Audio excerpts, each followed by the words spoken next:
करें। तो आज ईद का त्यौहार है, तो इस ईद के त्यौहार पर मैं आपके माध्यम से सभी को बहुत बहुत बधाई और शुभकामना देता हूं।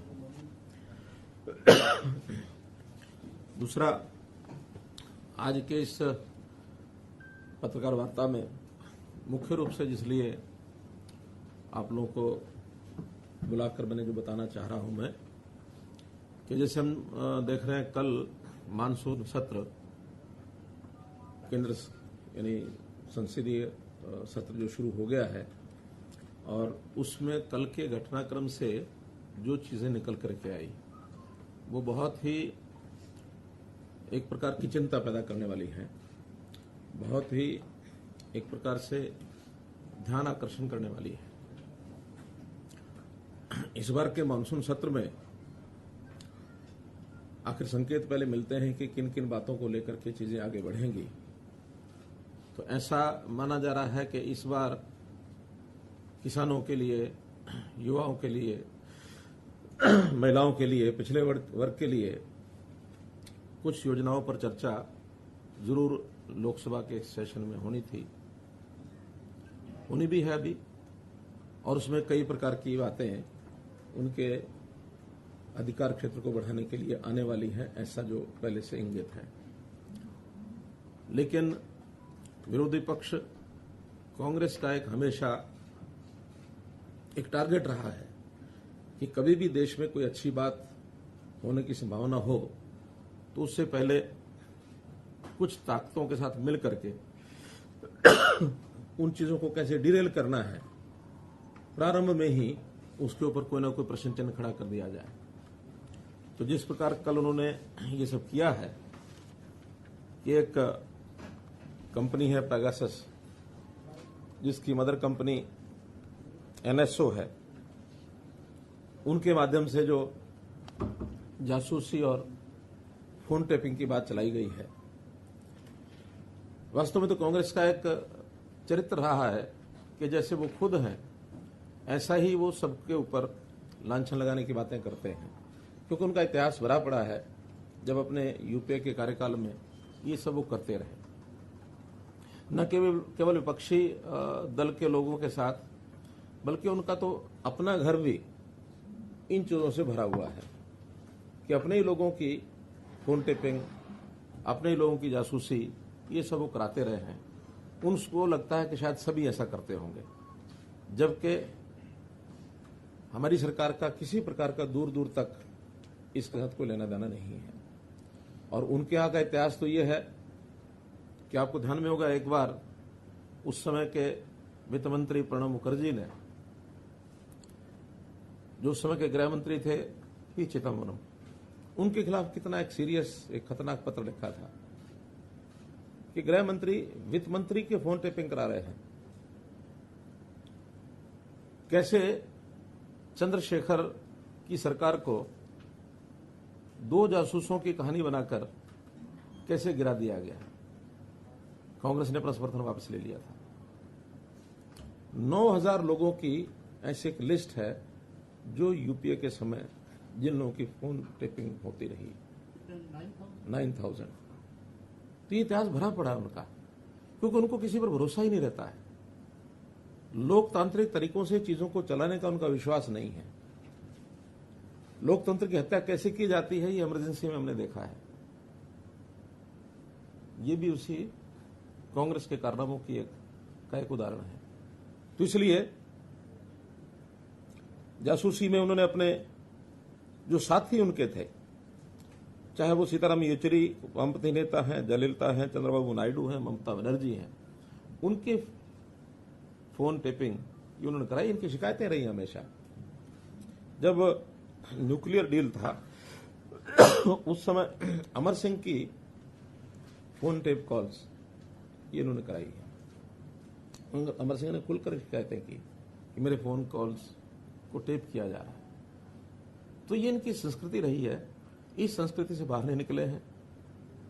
और जब भी कोई, इनका टाइमिंग बड़ा सेट होता है। इस टाइमिंग में जब इनको लगता है कि आज हमें और कुछ नहीं मिल रहा, क्योंकि इस समय नरेंद्र मोदी जी का जिस प्रकार का पिछले 7 साल से 8 साल से कार्यकाल जो अब पूरा हो रहा है, इसमें इनको कुछ नहीं मिला है।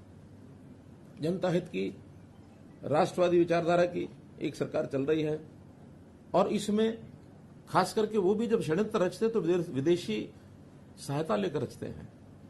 यानी अब ये अगर हम पेगासस देखें तो एक दिन पहले 18 तारीख को एक स्टोरी ये लीक कराई जाती है द वायर के माध्यम से, और ये द वायर भी ये वामपंथी पत्र है, वामपंथियों का एक इस प्रकार का एक बना हुआ है नक्सस।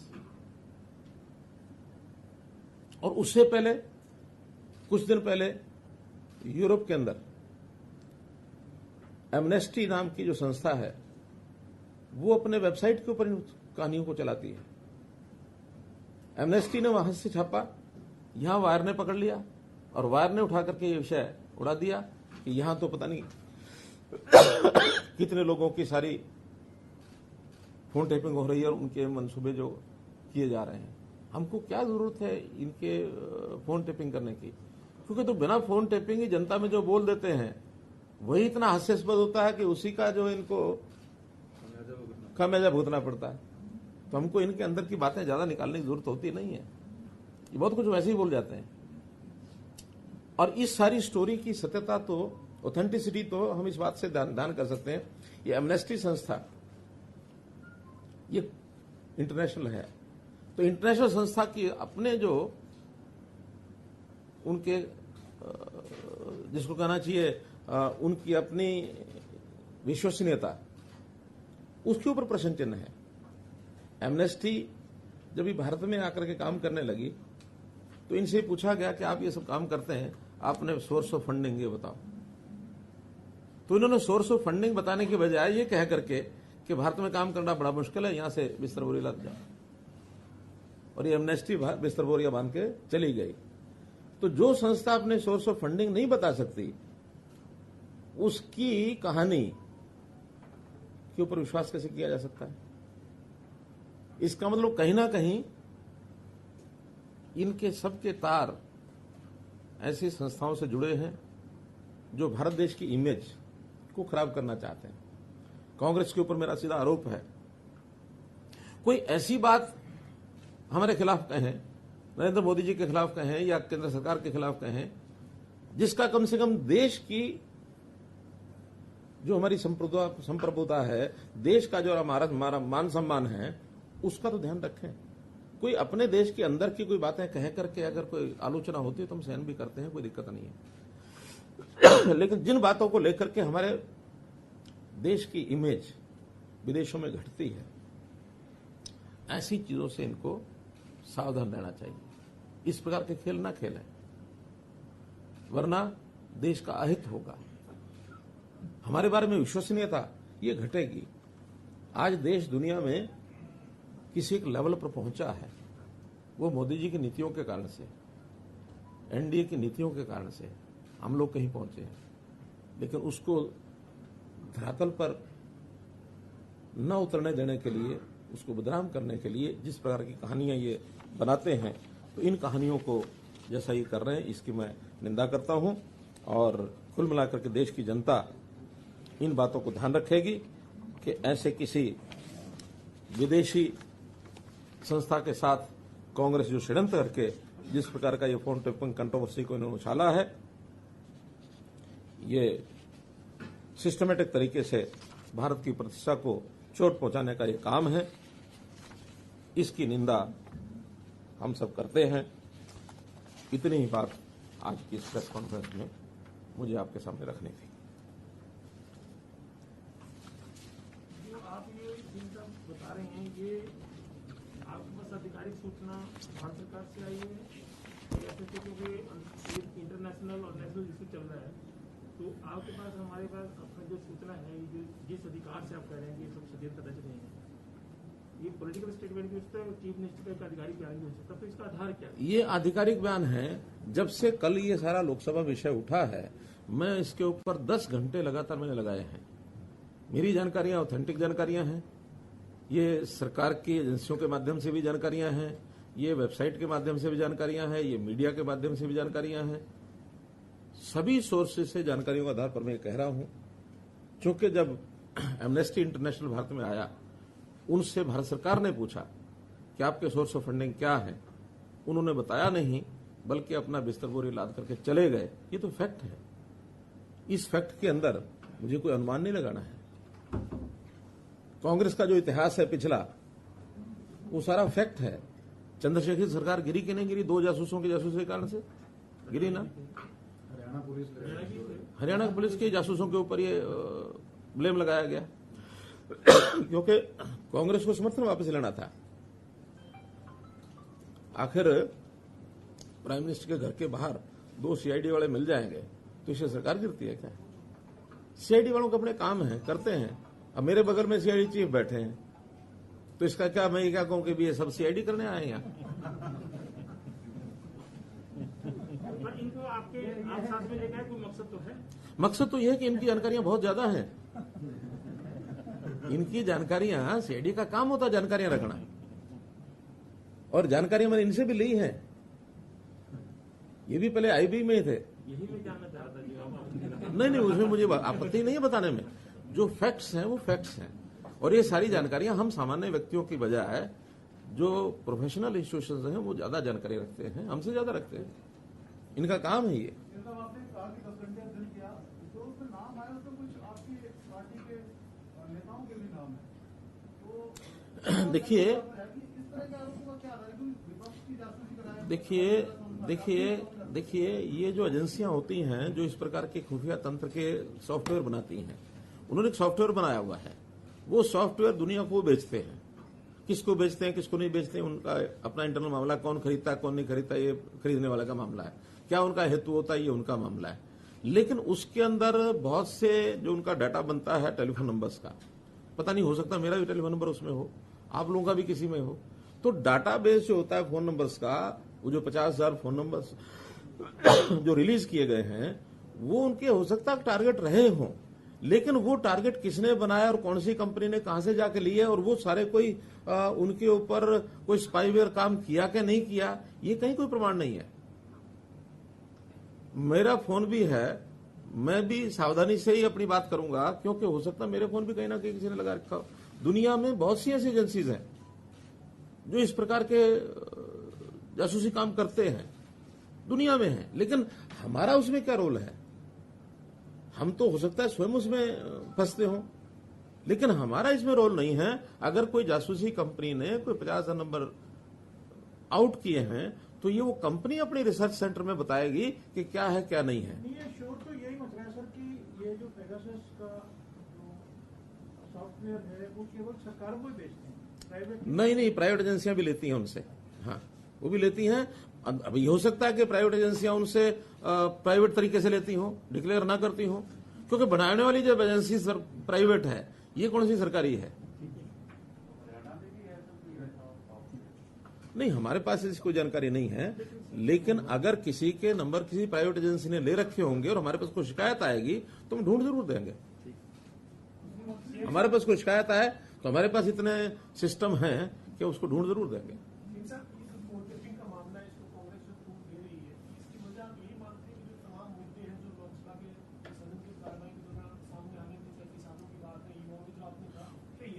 उनको कैसे ओवरशैडो किया जाए, उनके ऊपर कैसे एक ऐसा मुद्दा डाल दिया जाए जिसके अंदर चर्चा चलती रहे और बाकी सारे विषय गौण हो जाए।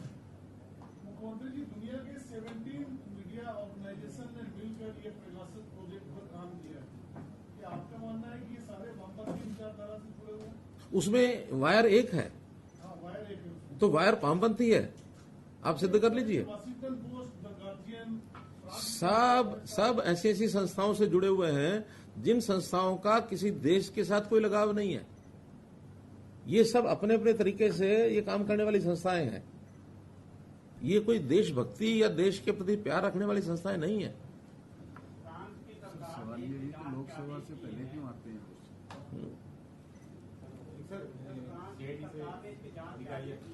हाँ, क्या करें? हाँ,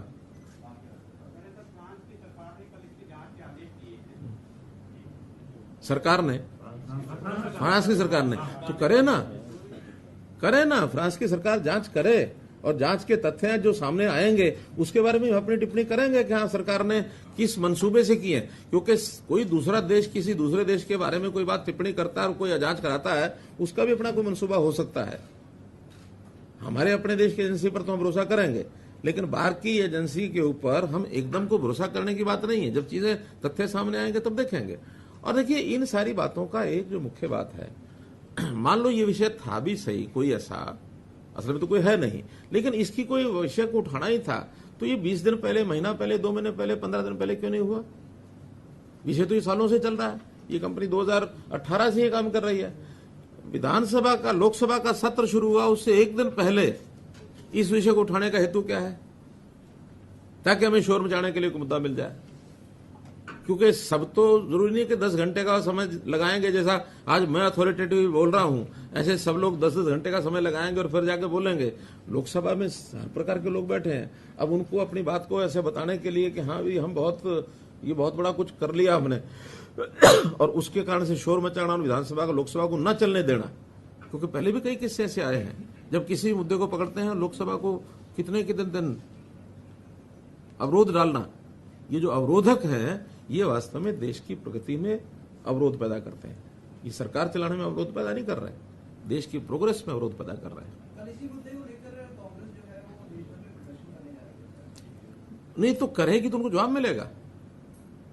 लोकतंत्र तरीके में प्रदर्शन करें, प्रदर्शन करना अधिकार है सबका, लेकिन प्रदर्शन करने में जो कहेंगे उसका जवाब तो हम देंगे ही। लोगों को लोक जागरण तो तभी होता है जो लोगों में ये सारी बातें जाएंगी। आखिर मुझे प्रेस कॉन्फ्रेंस करने का हेतु क्यों ध्यान में आया? इसलिए कि इन विषयों की जानकारी आपके माध्यम से लोगों को मिले, लोगों का जागरण हो कि कांग्रेस क्या करती है। कांग्रेस की काली करतूतें ये कभी भी कामयाब नहीं होंगे, न ये देश में होंगे, न ये हरियाणा में होंगे। हरियाणा की बात बताता हूं आपको। अब CMEI क्या है संस्था? CMIE हर बार ये पिछले 1.5 साल से 2 साल से कि बेरोजगारी 29% हो गई, बेरोजगारी 35% हो गई, बेरोजगारी 36% हो गई। और हमने कहा कि सेल्फ डिक्लेयर्ड जिन लोगों ने डिक्लेयर किया कि मैं बेरोजगार हूं वो 6.1 है। हमारे पास तो अब क्योंकि हमने तरीका खोज लिया अपना, ये तो सैंपल इकट्ठा करते होंगे CMIE वाले, तो 2000 सैंपल ले लिए, उसमें कुछ रिटायर्ड लोगों भी डाल लिया, कुछ और। अब रिटायर्ड आदमी क्या कहेगा मैं रोजगार वाला हूं? 60 साल से ऊपर के आदमी का तो पूछने का कारण ही नहीं है। बेरोजगारी होती है 18 साल से 60 साल के बीच में, रादर 18 से 58। ये जो 40 वर्ष का जो कार्यकाल है किसी का, इसमें रोजगार है कि बेरोजगार है, इन्हीं का मूल्यांकन होता है। अब 75 साल के आदमी को आप कहेंगे क्या बेरोजगार है कि रोजगार है? कोई अर्थ है? या किसी स्कूल कॉलेज विद्यार्थी को कहेंगे रोजगार है कि बेरोजगार है? कोई अर्थ है उसका? कोई अर्थ नहीं। कुल मिलाकर सेल्फ डिक्लेयर्ड लोगों ने 6.1% लोगों ने कहा कि हाँ मैं बेरोजगार हूं, और मानते हैं 3 से 5% बेरोजगारी हर एक देश में, हर एक प्रांत में, हर जगह रहेगी।